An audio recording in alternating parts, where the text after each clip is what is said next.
부흥의 본질이라 라는 제목으로 하나님의 말씀을 전하고자 합니다. 부흥, 여러분,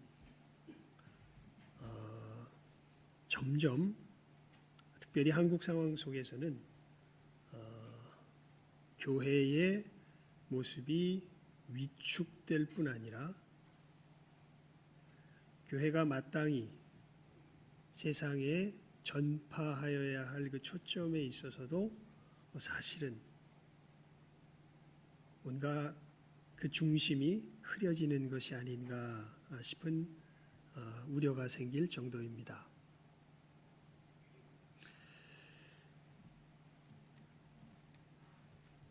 현실적으로 교회의 모습이 점점 교회의 이 외형이 점점 줄어들고 있는 것이 지금의 현실이죠. 그리고 제 주변에 여러 목사님들을 뵙고 또 여러 분들을 봐도 이것을 걱정하면서 어떻게 다시금 회복될 수 있을까를 많이들 걱정을 하십니다. 다시 회복되는 것이 이 부흥이겠죠. 부흥. 그런데 정작 그 회복이 구체적으로 무엇인지에 대해서 본질적으로 무엇인지에 대해서는 우리들 속에서 굉장한 혼선이 있는 것을 보게 됩니다. 여러분, 부흥이라고 이야기할 때 일단 단어 자체에서부터 우리들은 조금 혼란스러워합니다. 성경이 말하는 부흥과 우리가 생각하는 부흥은 그 강조점이 사실은 다릅니다. 어떤 의미에서 그러냐면 우리는 부흥 그러면 뭐가 막 많아지는 것을 생각을 해요. 단순히 뭐가 북적북적되고 갑자기 뭐가 폭발적으로 팽창하고 많아지고 그런 것을 이제 부흥이라 이렇게 생각을 합니다. 그런데 성경이 말하는 부흥은 그 의미로 말하면 영어가 훨씬 더 그 본질을 잘 우리들에게 알려줍니다. 영어로 부흥을 뭐라 그러냐면 revival이라 그럽니다. revival은 뭐냐면 재현이라는 뜻이에요. 다 옛날에 일어났던 것이 다시 한번 일어나는 것을 부흥이라고 그럽니다. 그래서 우리 금요 기도의 시간에 사실은 이제 우리 당분간이 아니라 아마 계속해서 이 기도의 제목은 우리들 속에서 그치지 않아야 할 터인데 부흥에 대해서 우리가 계속해서 기도하며 나아갈 것입니다. 그리고 우리 이제 2022년 우리 신성교회는 추수감사 주일을 기점으로 해서 우리가 1년을 이제 새롭게 해 나가지 않습니까? 특히 영적인 부분에 있어서 다른 것이 아니라 두 가지에 우리가 힘을 모아야 할 것입니다. 첫 번째는 이 부흥의 역사가 일어나도록 오늘 우리 말씀 가운데서 이 부흥이 무엇인지 나눌 것인데, 그리고 두 번째는 이 부흥의 역사가 일어날 때 공동체에 주님의 사랑이 이제 차오르기 시작합니다. 하나님의 백성이 커갈 수 있는 진정한 교회의 모습이 갖추어지게 되는 것이죠. 다른 것 아닙니다. 우리 오늘 박 집사님도 간절히 기도해 주셨는데 계속 강조해 왔던 바죠. 여러분, 진짜 교회다운 교회의 이 특징이 뭐냐 하면 섬김과 용서가 있는 것입니다. 하나님의 사랑이 이 바탕 위에서 사실은 나누어지는 것이 교회죠. 그래서 교회다움은 사실은 화평으로 심어 의의 열매를 거두는 것이죠. 야고보서에 있는 말씀과 같이 따뜻해집니다.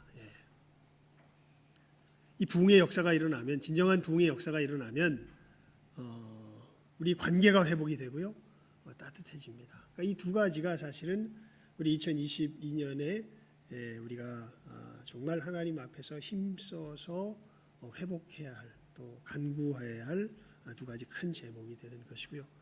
그 점에 있어서 우리가 부흥이 무엇인지에 대해서 바르게 아는 것이 일단은 중요합니다. 왜냐하면 기도하자 그랬는데 엉뚱하게 기도하면 안 되잖아요. 우리가 하나님 앞에 간구할 때 우리의 마음을 모아서 합심하여 우리 한 가지를 한 마음으로 우리가 구할 수 있어야죠. 그런 의미에서 부흥이 무엇인가 하는 것을 그 본질적인 것을 살펴볼 때 오늘 말씀이 사실은 그 부분의 핵심이 되는 것을 정말 잘 표현해주고 있습니다. 우리 4절과 5절 다시 한번 읽어볼까요? 시작하면 읽습니다. 시작. 우리의 싸우는 병기는 육체에 속한 것이 아니요 오직 하나님 앞에서 견고한 진을 파하는 강력이라. 모든 이론을 파하며 하나님 아는 것을 대적하여 높아진 것을 다 파하고 모든 생각을 사로잡아 그리스도에게 복종케 하니. 아멘. 특별히 이 부분입니다. 하나님 아는 것을 대적하여 높아진 것을 다 파하고 모든 생각을 사로잡아 그리스도에게 복종케 하니. 여러분 아까 부흥이 리바이벌, 재현이라고 그랬잖아요. 뭐에 대한 재현일까요? 뭐가 다시 일어나는 게 부흥일까요? 잘 기억하십시오. 사도행전 2장을 펴보십시오. 사도행전 2장입니다. 사도행전 2장. 사도행전 2장. 사도행전 2장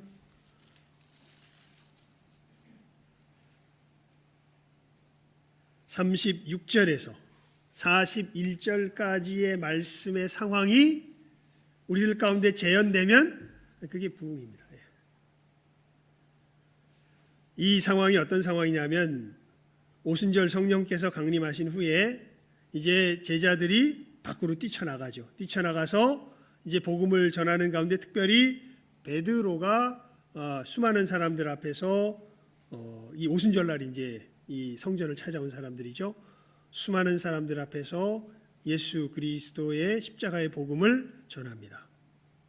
그래서 36절에 이렇게 이제 마지막 권고를 하죠. 그런즉 이스라엘 온 집이 정령할지니 너희가 십자가에 못 박은 이 예수를 하나님이 주와 그리스도가 되게 하셨느니라. 이렇게 이 사람들에게 복음을 전했을 때 우리 37절에 보면 이렇게 기록이 되어 있죠. 저희가 이 말을 듣고 마음에 찔려 베드로와 다른 사도에게 물어 가로되 형제들아 우리가 어찌할꼬 하거늘. 베드로가 가로되 너희가 회개하여 각각 예수 그리스도의 이름으로 세례를 받고 죄 사함을 얻으라. 그리하면 성령을 선물로 받으리니 이 약속은 너희와 너희 자녀와 모든 먼데 사람 곧 주 우리 하나님이 얼마든지 부르시는 자들에게 하신 것이라 하고 또 여러 말로 확증하며 권하여 가로되 너희가 이 패역한 세대에서 구원을 받으라. 이렇게 권고하죠. 그리고 그 말을 받는 사람들이 3,000이나 되어서 세례를 받습니다. 그러니까 부흥이 뭐예요? 부흥은 이 사도행전 2장 36절에서 41절의 상황이 재현되는 게 그게 뭐예요? 그게 부흥이에요. 그래서 굳이 부흥의 본질이라는 제목으로 하나님 은혜를 나누는 것이 물론 사람이 많아지는 것이 부흥에서 없는 건 아니에요. 왜냐하면 몇 명이 갑자기 생겨요. 3,000명이 생겼죠. 하지만 어떤 일이 일어난 걸까요? 그때 그 사람들에게 이제 이것이 우리가 부흥을 구할 때에 간구하여야 할 핵심 내용이 되기 때문에 그렇습니다. 단순히 사람이 많아지는 것이 아니라요. 왜냐하면 여러분 심지어 요한 1서에 보면 적 그리스도가 누구에게서 나오냐 하면 교회에서 나와요.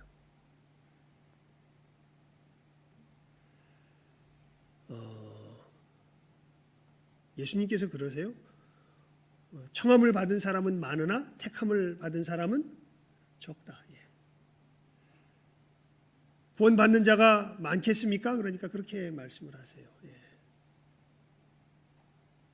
그러니까 여러분 단순히 교회에 나온다고 그 사람이 구원을 얻은 사람은 아닙니다.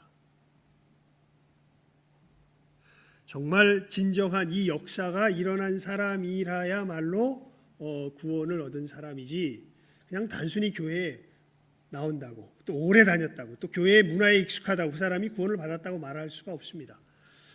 제가 미국에서 한 2년 정도 이제 이 부교육자로 이제 한 교회를 섬겼죠.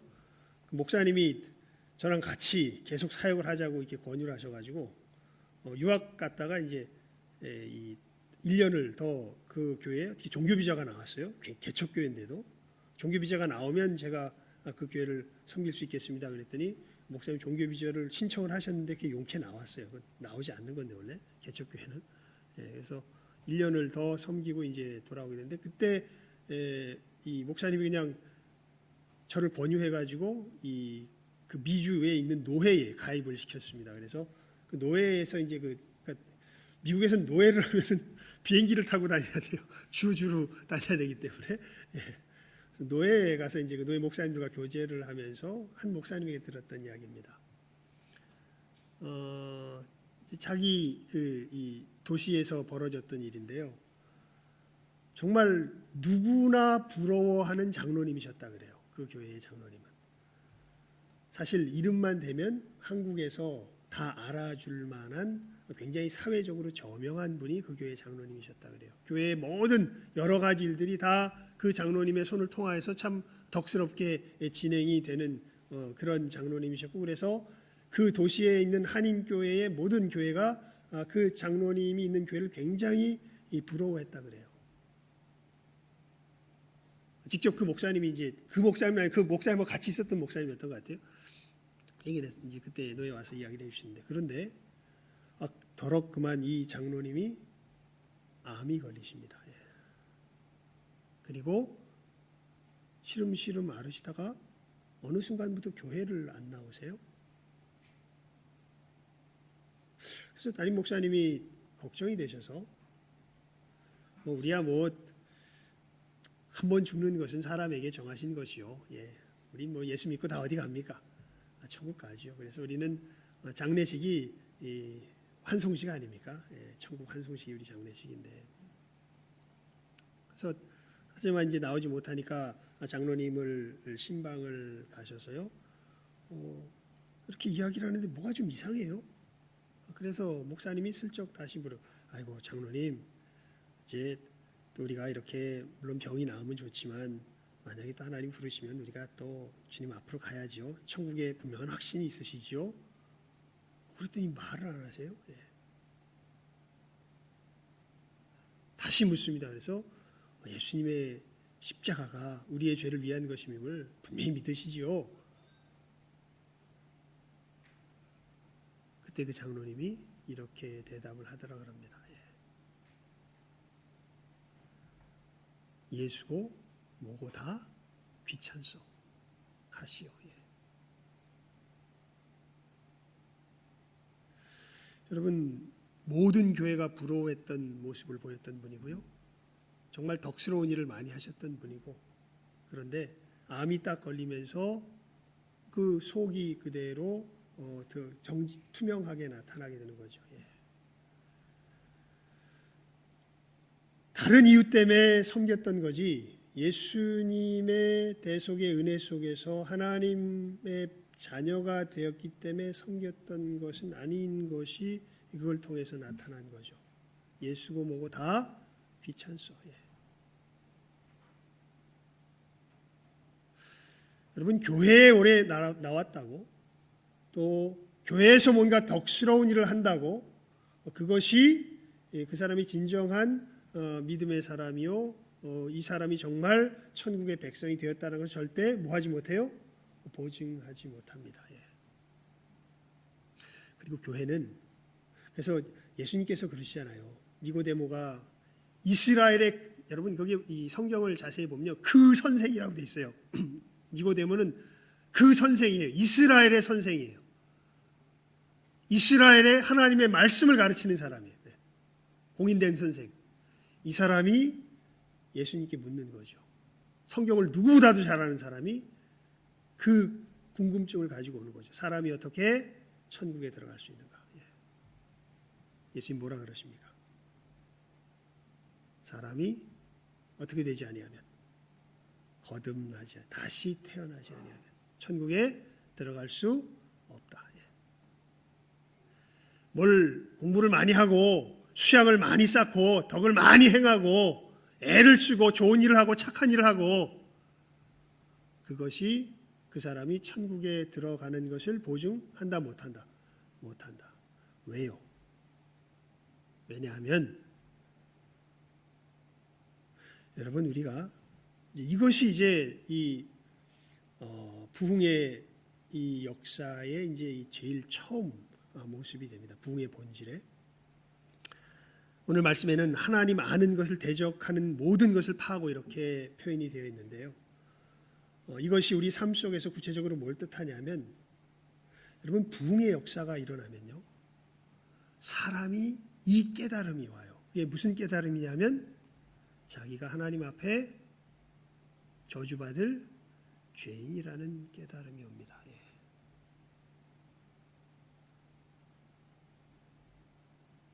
사실 교회에서 분명하게 사람들에게 알려줄 것이 우리들의 자연적인 모습 속에서 우리는 하나님의 저주의 대상이라는 것 이게 사실인데 이것을 알질 못해요 사람들이. 예. 우리 고린도 전 후서를 폈으니까 고린도 전서 14장을 한번 펴보실래요? 고린도 전서 14장입니다.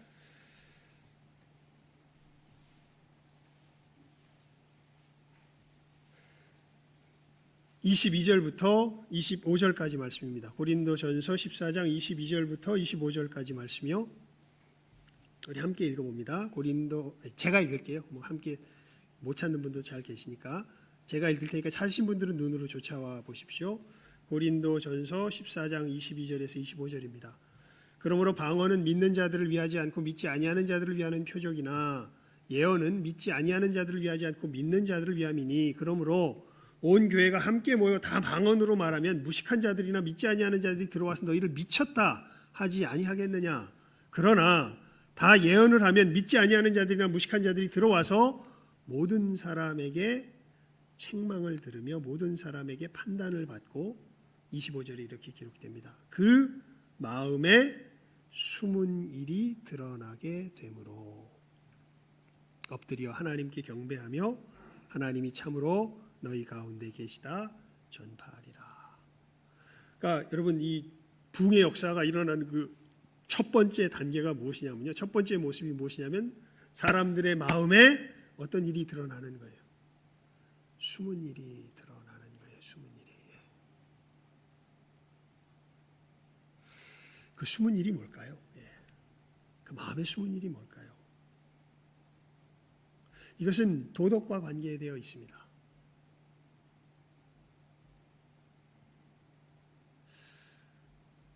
참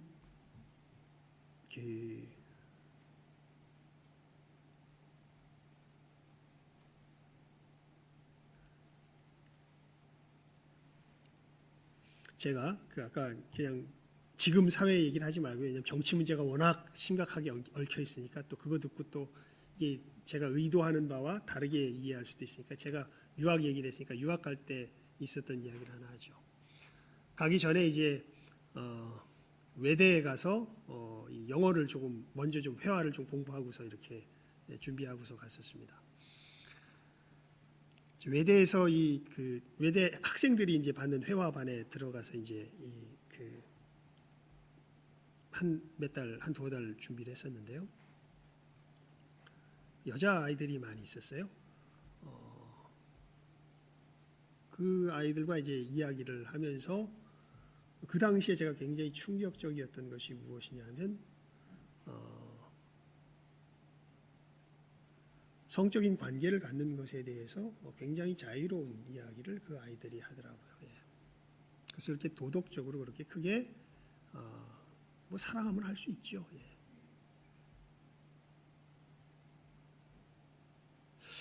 여러분 10계명의 7계명이 뭡니까? 간음하지 말지니라. 간음이라는 건 아주 정확하게 말하면 법적 그냥 성경이 말하는 대로 말하면 결혼하지 않은 관계 속에서 성적인 관계를 나누면 그게 간음입니다.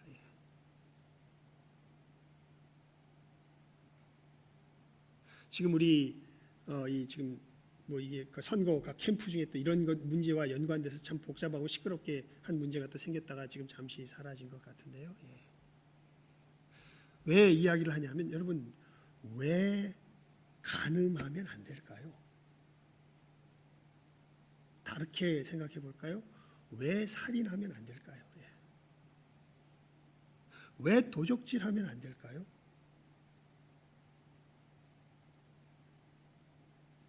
사실 우리가 진화론이 이야기하는 대로 짐승에서 우리가 진화해서 사람이 됐다면 사실은 이 세상을 움직이는 원칙은 그 이 짐승의 세계의 원칙 아니겠어요? 짐승들 보면 그냥 발정기 되면 그냥 아무하거나 그냥 그렇게 하고, 예.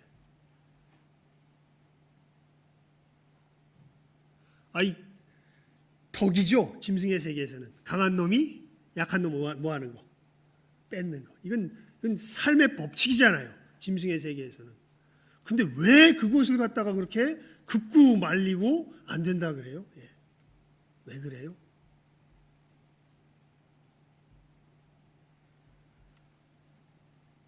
여러분 참 이 제 아들 녀석 그 어렸을 때 일이 생각나는데요. 이놈이 참 신기해요. 아기 때 말도 못할 때 뭐 한 돌이 채되기도 전에 이렇게 가만히 이렇게 행동하는 걸 쳐다보면요. 꼭 이렇게 제 눈치를 살필 때가 있어요. 언제 그런가 보면 내가 하지 말라고 이렇게 주의를 줬던 일을 이 말은 못하지만 그걸 알아먹고서 요거 하면 혼날 것 같은데 싶은 거 하려고 그럴 때는 꼭 뭐 할까요? 제 눈치를 싹 봅니다. 싹 보고 그러니까 내가 보고 있나 안 보고 있나를 살피는 거죠. 그 다음에 안 보고 있으면 뭐 해요? 싹 가서 해요. 예. 그러니까 이 속이 말도 못하는데 자기 속에서 뭘 알아요? 해야 할 것과 하지 말아야 할 것을 알아요. 예.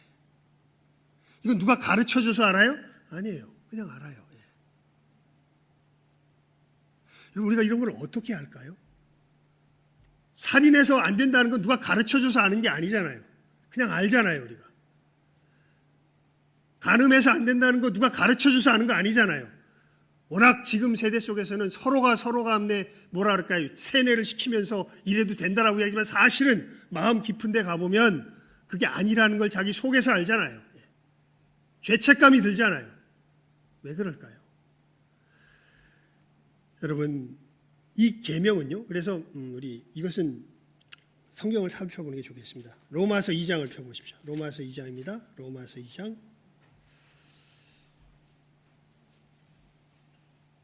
14절에서 15절입니다. 예. 로마서 2장 14절에서 15절. 예. 함께 읽습니다. 로마서 2장 14절에서 15절 말씀입니다. 우리 시작하면 읽습니다. 시작.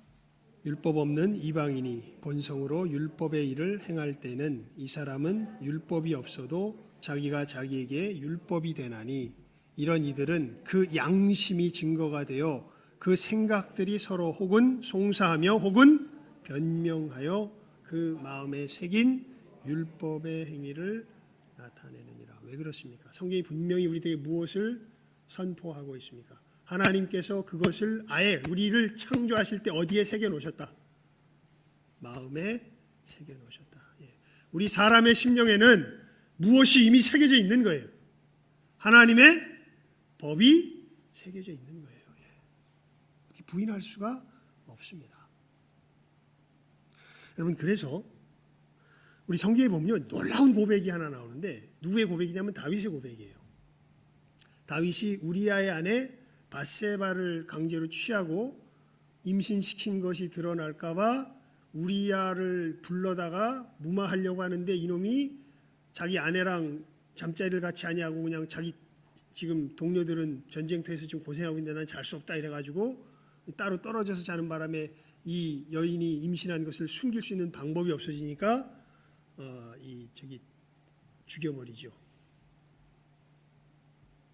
전쟁이 가장 참혹한 곳으로 보내가지고 죽여버립니다. 다윗이. 그러자 선지자 나단이 와서 다윗이 한 짓에 대하여서 알게 하죠. 예. 그때 회개하며 짓는 시편이 시편 51편입니다.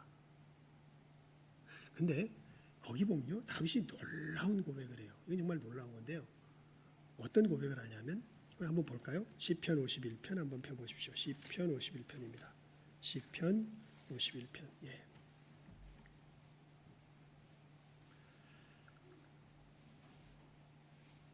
3절과 4절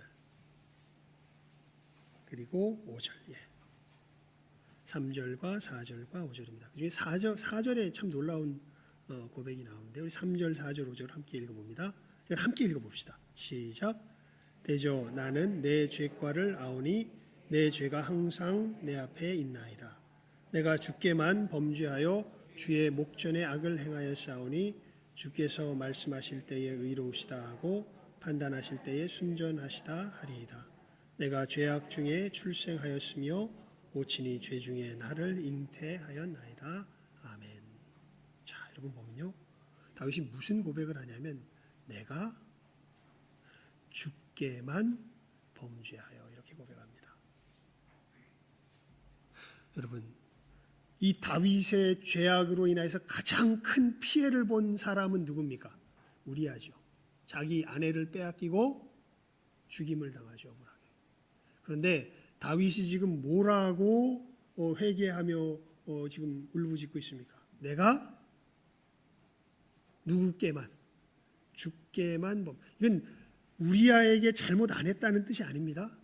밧세바에게 잘못 안 했다는 뜻이 아닙니다. 그런데 자기가 그렇게 밧세바를 강제로 취하고 우리아를 죽인 그 행동으로 인해서 가장 크게 해악을 끼친 대상이 누구라는 거예요? 하나님이라는 거예요. 예.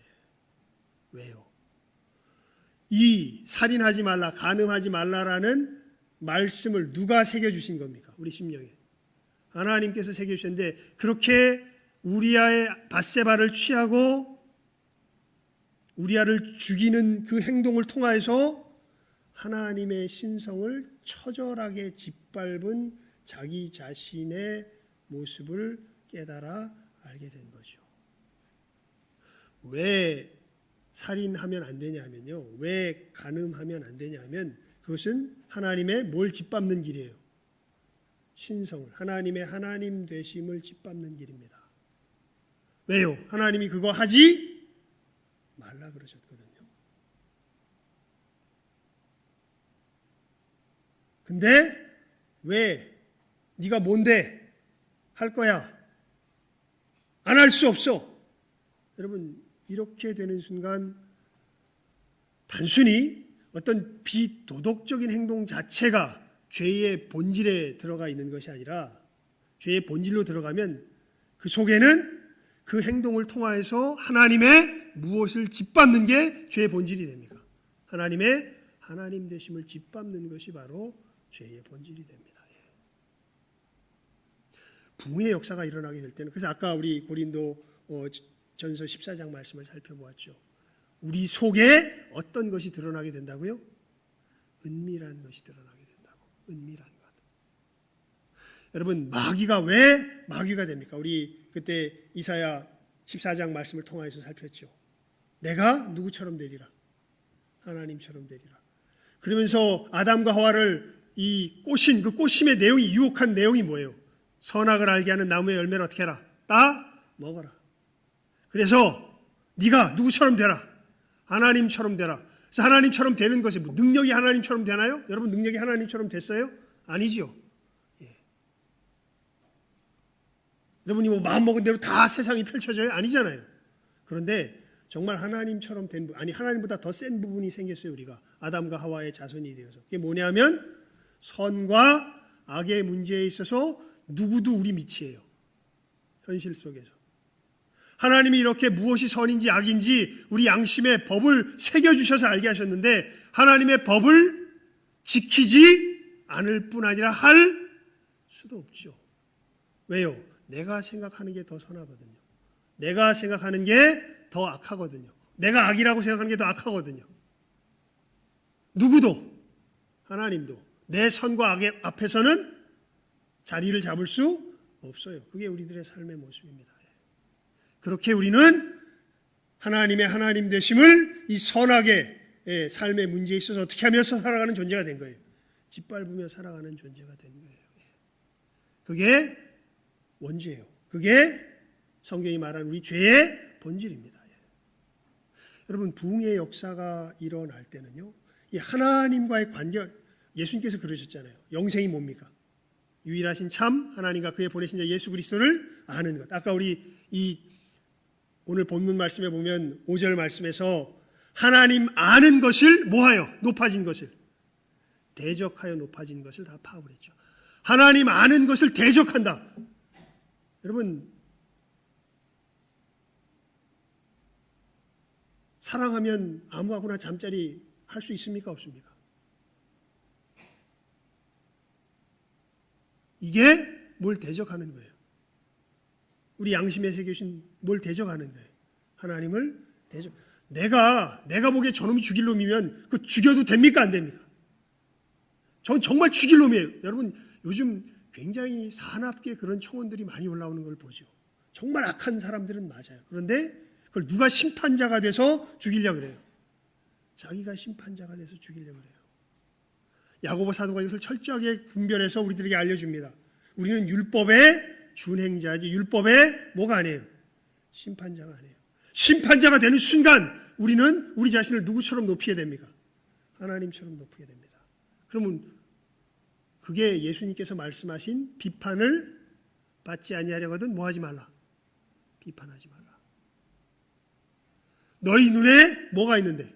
들보가 있는데 어찌 남의 눈에 티를 빼겠느냐. 여러분 들보가 뭘까요? 들보는요 어떤 특정한 잘못한 행동을 하는 것이 아니라 잘못한 행동을 하는 게 티예요. 들보는 그 사람을 자기가 뭐가 돼서 하나님이 돼서 뭐하는 자세? 심판하는 자세. 이게 뭐예요? 이게 들보예요. 이 세상에 온전히 우리의 선과 죽음과 삶을 심판할 유일한 자격을 갖추신 분, 권세를 갖추신 분은 누구십니까? 하나님이십니다. 우리는 율법의 준행자지 율법의 뭐가 아니에요? 심판자가 아니에요. 근데 이 선을 우리는 뱀의 유혹 가운데서 타락함으로 수시로 넘어다녀요. 넘나들어요. 그렇게 하면서 우리가 하나님의 하나님 되심을 어떻게 하며 살아가고 있습니까? 짓밟으며 살아가고 있습니다. 그것을 피할 수가 없어요. 누구도. 다윗도. 그래서 분위기만 조성이 되면 상황만 조성이 되면 그 처참한 짓을 다윗도 하는 거죠. 여러분 정말 부흥의 역사가 일어날 때 그래서 다윗이 아까 그렇게 얘기하잖아요. 내가 주님께 범죄하였습니다. 그런데 이 죄인된 성질이 속성이 이 모양이 언제부터 있었다고 아까 우리 5절 말씀에 보면 다윗이 고백하는 걸 봐요. 내가 죄악 중에 뭐하였으며 출생하였으며 죄 중에 모친이 나를 잉태하였나이다. 나는 죄 덩어리입니다. 그 부분에서 볼 때 단순히 뭘 했다, 물론 여기서 한 것도 잘못한 거지만 했다 안 했다를 떠나서 내 속에 하나님을 향한 태도를 볼 때 나는 이걸 통해서 깨달아낸 거죠. 나는 하나님을 원수로 삼는 하나님의 하나님 되심을 무시하며 멸시하며 살아가는 하나님의 저주를 받아 마땅한 존재입니다. 이것을 깨달아 알게 되는 것이죠. 그래서 아까 고린도전서 14장에도 너희들 방언을 하기보다는 오히려 둘 중에 하나를 택해야 된다면 예언을 더 사모해라. 왜? 방언만 하면 외부의 사람들이 들어와가지고 보고서 저놈들 미친놈들 아냐 이렇게 말할 텐데 예언을 하면 외부의 사람들이 들어왔다가 자기 속에 뭐를 깨달아 알게 된다고요? 은밀한 죄를 깨달아 알게 된다고. 그래서 과연 하나님이 너희 가운데 계시다 말씀하게 될 거라고. 여러분 부흥의 본질은 하나님 아는 것을 대적하여 높아진 것이 우리들 속에 드러나게 되는 겁니다. 먼저 여러분 그렇게 됐을 때 우리는 그러니까 다른 게 아니에요. 여러분 왜 간음해요? 하나님의 하나님 되심을 짓밟으려고 하기 때문에 간음해요. 왜 살인해요? 하나님의 하나님 되심을 짓밟으려고 하기 때문에 살인해요. 왜 미워요? 그러니까 이 살인과 간음을 아예 예수님은 산상수훈에 보면 훨씬 더 그 심도 있게 우리들에게 가르쳐 주죠. 뭐 하는 것 자체가 살인하는 거예요. 예수님 말씀에 의하면 미워하는 것 자체가 살인하는 거예요. 단순히 그냥 행동으로 하는 것 이전에 이미 마음속으로 그런 마음만 품어도 이미 뭐 한 거예요? 간음한 거예요. 왜 그래요?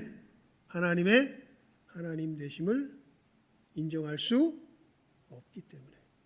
누가 하나님이기 때문에. 선악의 문제에 있어서 누가 하나님보다 높기 때문에. 내가 하나님보다 높기 때문에 그래요. 여러분, 부흥의 역사가 일어날 때는요, 이런 자기 자신의 하나님 앞에 저주받을 모습을 깨달아 알면서 동시에 어떻게 내가 여기서 돌이킬 수 있을까를 정말 근심하게 됩니다. 내가 어떻게 하나님의 하나님 되심을 높일 수 있을까? 여러분, 자, 우리 마지막으로 이 말씀을 살피고 말씀을 정리하도록 하겠습니다. 로마서 3장 한번 펴보시기 바랍니다. 로마서 3장, 로마서 3장입니다. 로마서 3장. 로마서 3장. 19절에서 24절까지. 19절에서 24절까지 말씀입니다. 우리가 함께 읽어봅시다. 너무 중요한 말씀이니까요. 함께 읽어봅시다. 로마서 3장 19절에서 24절까지 말씀입니다. 시작. 우리가 알거니와 무릇 율법이 말하는 바는 율법 아래에 있는 자들에게 말하는 것이니 이는 모든 입을 막고 온 세상으로 하나님의 심판 아래 있게 하려 함이니라. 그러므로 율법의 행위로 그의 앞에 의롭다 하심을 얻을 육체가 없나니 율법으로는 죄를 깨달음이니라. 이제는 율법 외에 하나님의 한 의가 나타났으니 율법과 선지자들에게 증거를 받은 것이라. 곧 예수 그리스도를 믿음으로 말미암아 모든 믿는 자에게 미치는 하나님의 의인이 차별이 없느니라.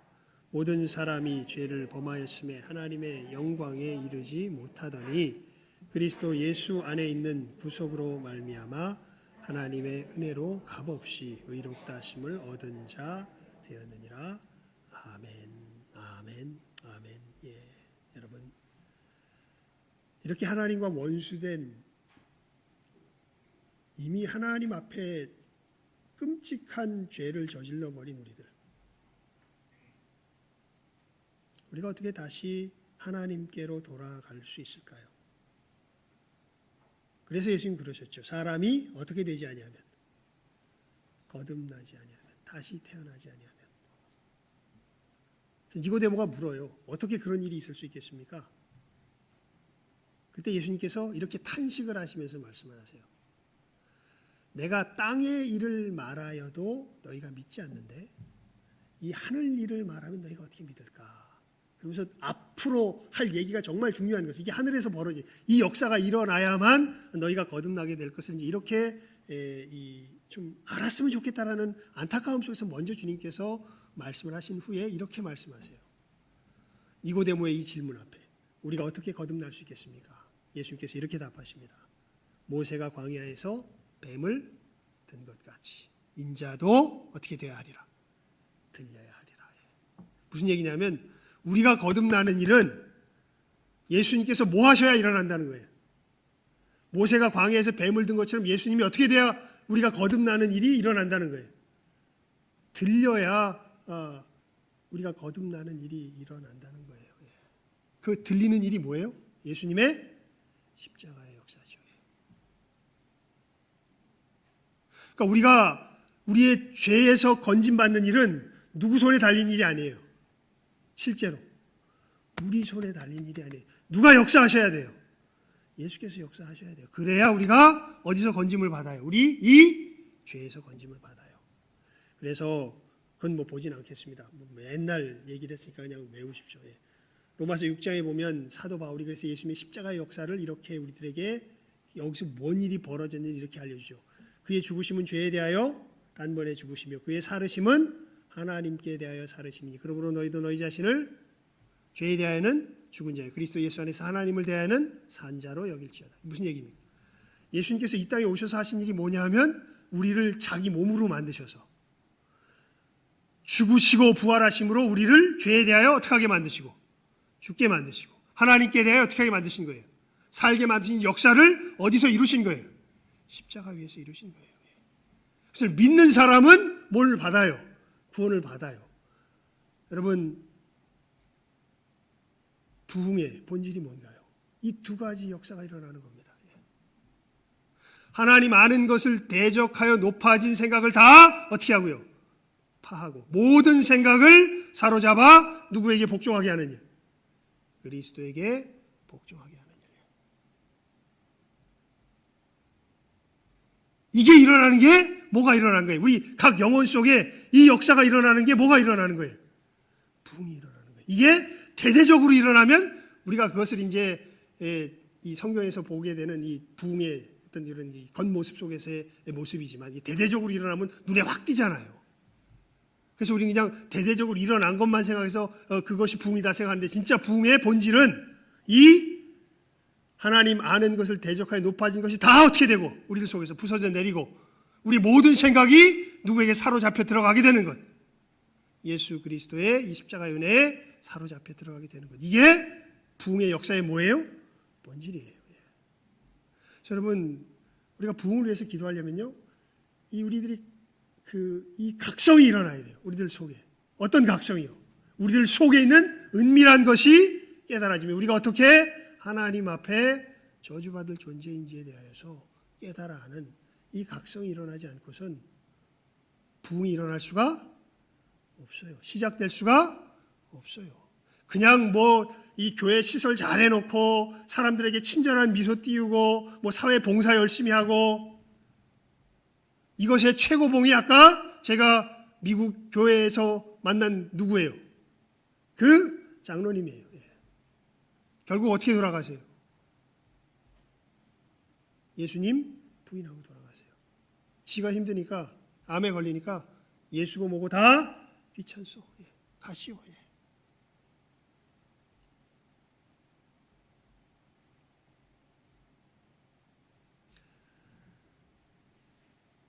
정반대의 사건을 말씀드리고 말씀을 맺겠습니다. 부산에서 이제 부교육자로 사역할 텐데요. 뜬금없이 굉장히 나이 많으신 할머님이 한 분 예배 시간에 우리 교회로 등록을 하셨어요. 그래가지고 이제 담임 목사님과 함께 이제 그 할머님 집에 신방을 갔습니다. 갔더니 할아버지가 누워 계세요. 병으로 오늘 내일 하시는 할아버지십니다. 거기서 예배를 드리는데 이분이 할아버지가 회개를 하세요. 그리고 교회 한 번도 이렇게 못 나오시는 거예요. 그 병상에서 세례를 받으십니다. 그리고 나중에 찬송하며 하나님 앞에 가시더라고요. 참 정반대의 사건이죠. 그렇게 교회 내에서 칭송을 받고 모든 교회가 부러워하고 하지만 결국에는 예수님을 부인하며 최후를 맞이한 한 분과 세상에서 왜 그랬는가 나중에 알고 보니까 이분이 40대 때인가 교회에 처음 나왔었대요. 그래서 세례까지는 안 받고 그냥 나왔다가 뭔가 교회 어떤 일 때문에 상처를 받고 나갔다는 거예요.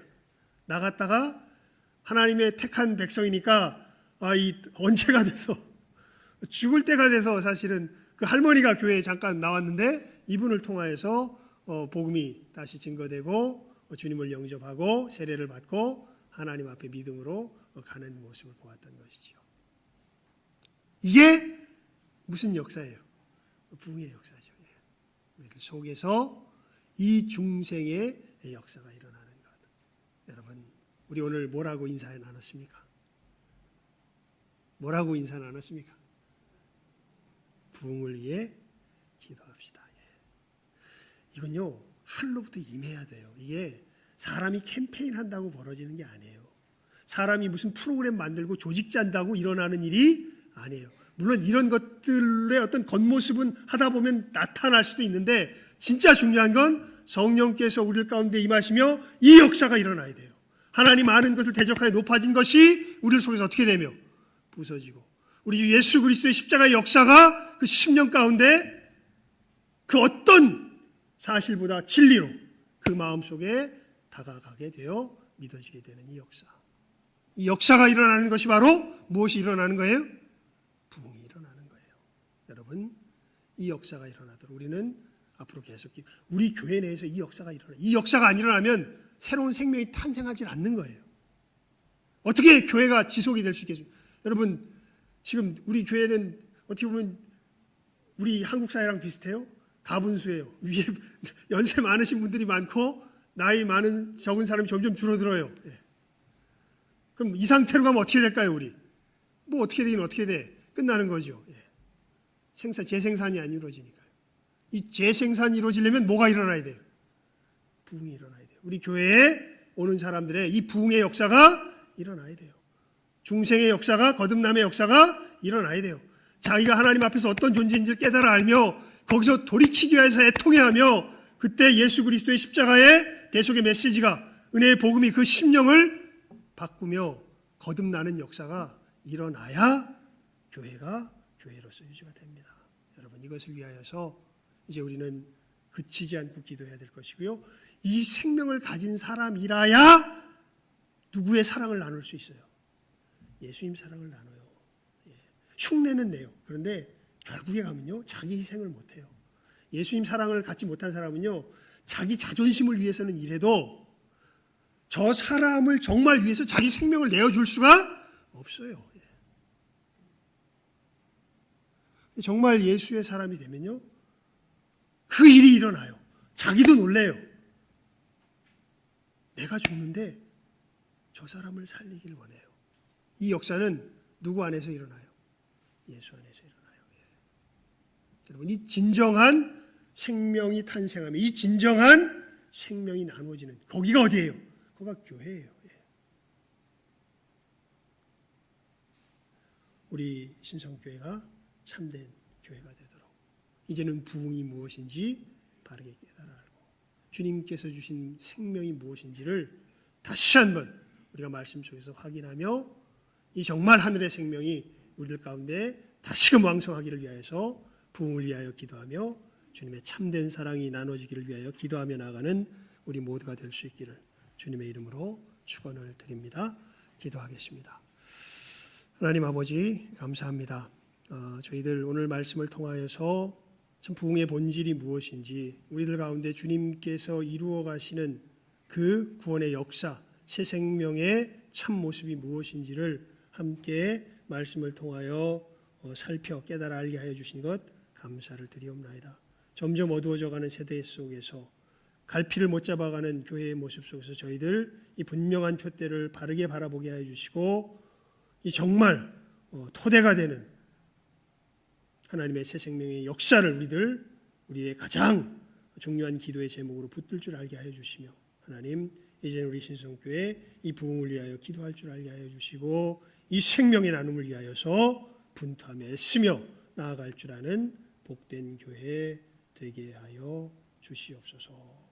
모든 것 예수님의 이름으로 기도드리옵나이다. 아멘.